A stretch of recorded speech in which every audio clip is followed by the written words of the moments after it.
Hello, and welcome to this talk on in-app security for Android mobile applications. We're going to be discussing how to select the right vendor platform to protect your application and make sure it is secure and available for use for the general public. So a little bit about me. My name is Patience Mpofu and my Discord handle is @pgmpofu. I've been a software developer for the past 8 to 9 years. Most of my experience has been in the financial services industry. I have had, because of the nature of the financial services industry, a lot of exposure to securing mobile and web applications. But my favorite topic, the one that I'm more passionate about, is Android development. So that's what I'm going to be talking about today. I always like to connect with people and I like to find out more about their own journey in security. So please feel free to reach out to me on LinkedIn. My name is Patience Mpofu, and the picture on the left there is the one that I'm currently using on LinkedIn. So I look forward to hearing more about where your journey has taken you in security and how it intersects with the talk that I've shared with you today. So when we talk about mobile application vulnerabilities, what exactly are we looking to secure? Um, I'm sure most of you are familiar with the OWASP 10, top 10 mobile application vulnerabilities. So I'll go over some of them here and just explain a few here and there that really stand out. So the most important thing is we want to make sure that the application that we're releasing to the general public cannot be reverse engineered. Because once a hacker is able to pick up our application and reverse engineer it, it just leads to everything else that's listed underneath there. The first thing being obviously identity theft. For financial applications, the large majority of them would store credit card information, names, account numbers, and this kind of information is easily retrievable once someone is able to reverse engineer your code. So you want to make sure that that doesn't happen.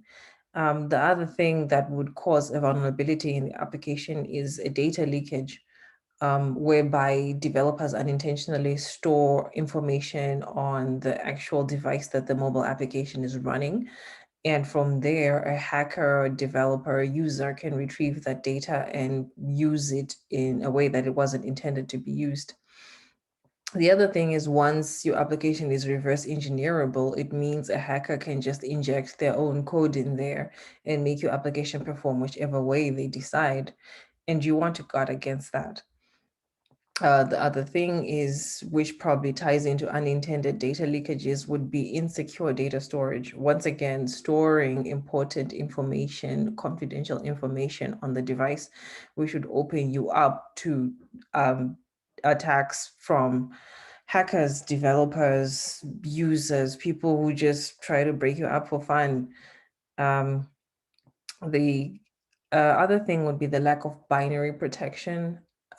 This would lead to obviously runtime threats, such as people adding hooks to your code, people adding malware to your code, people running your device on a jailbroken, people running your application on a jailbroken device, people running a debugger against your application in order to reverse engineer it.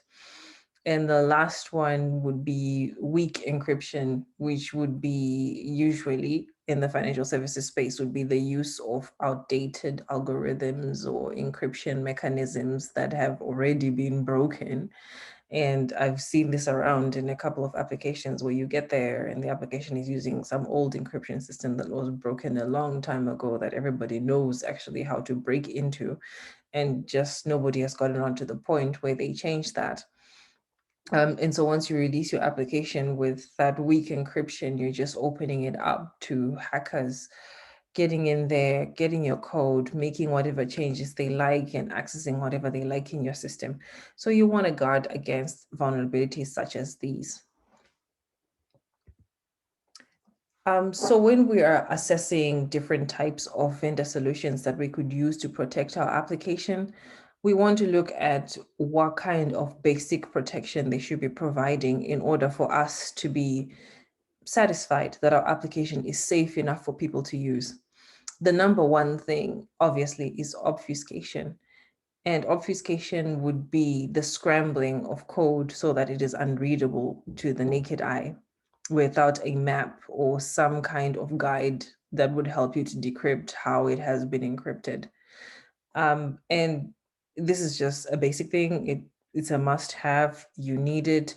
It helps reduce the possibility of reverse engineering for your application. So it definitely has to be there. The second thing is log stripping. This would be removing any and all logs in your production application before it is shipped out. And this is important because logs actually are part of the unintended data leakages that I referred to earlier, because this is where developers will log whatever is going on in the app. And while it just seems harmless, it's a method by which hackers can take a look at your logs, detect what's being called where, reverse engineer it, and next thing you know, they've gained control of your app and they're in your system.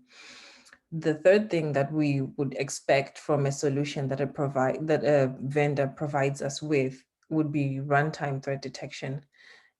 We want to be able to know if someone is running a debugger against our code in production, because that should not happen.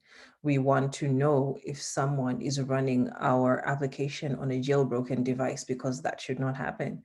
We also want to know if someone has added hooks of a sort to our application, because that should not happen too. We want to know if a user has added some form of malware, because that is something that should not also happen. So these are the kinds of things that we would expect to be detected straight off as soon as they start happening, so that we can take action.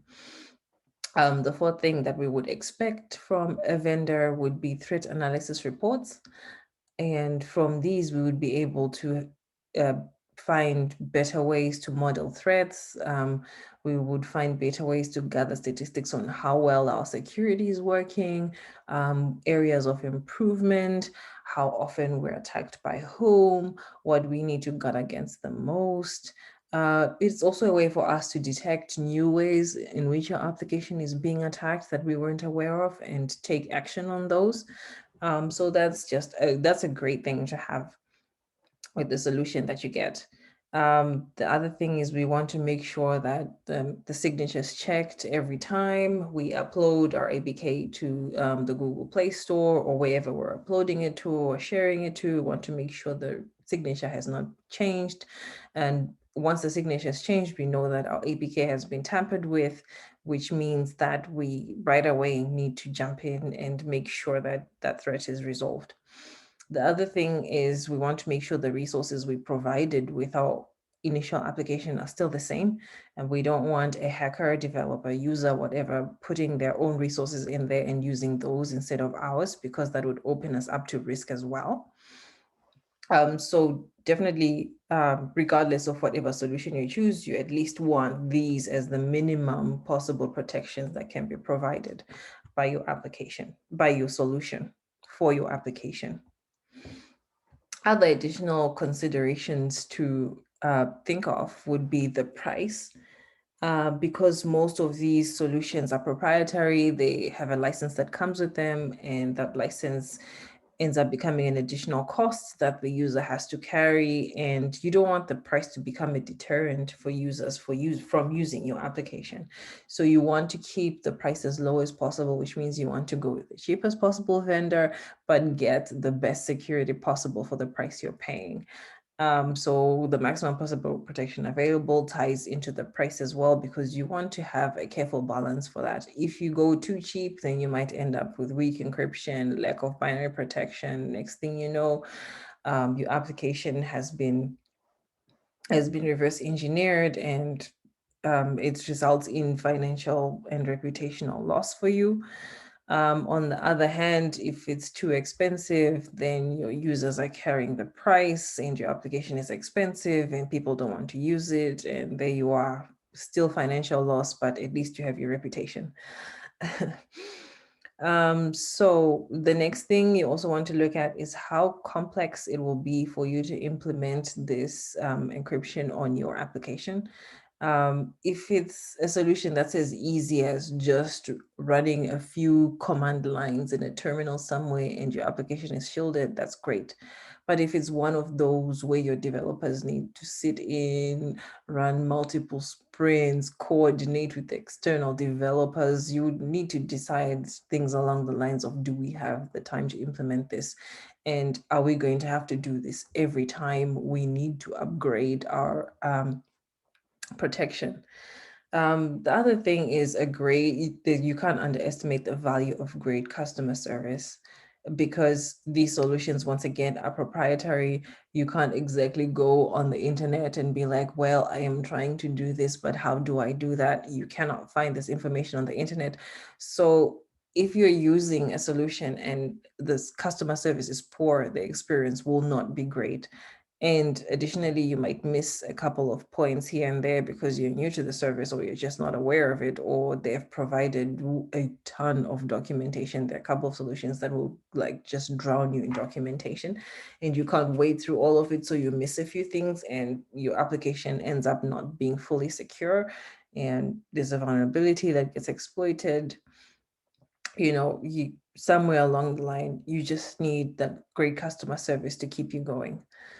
The other thing you want to think of is application performance.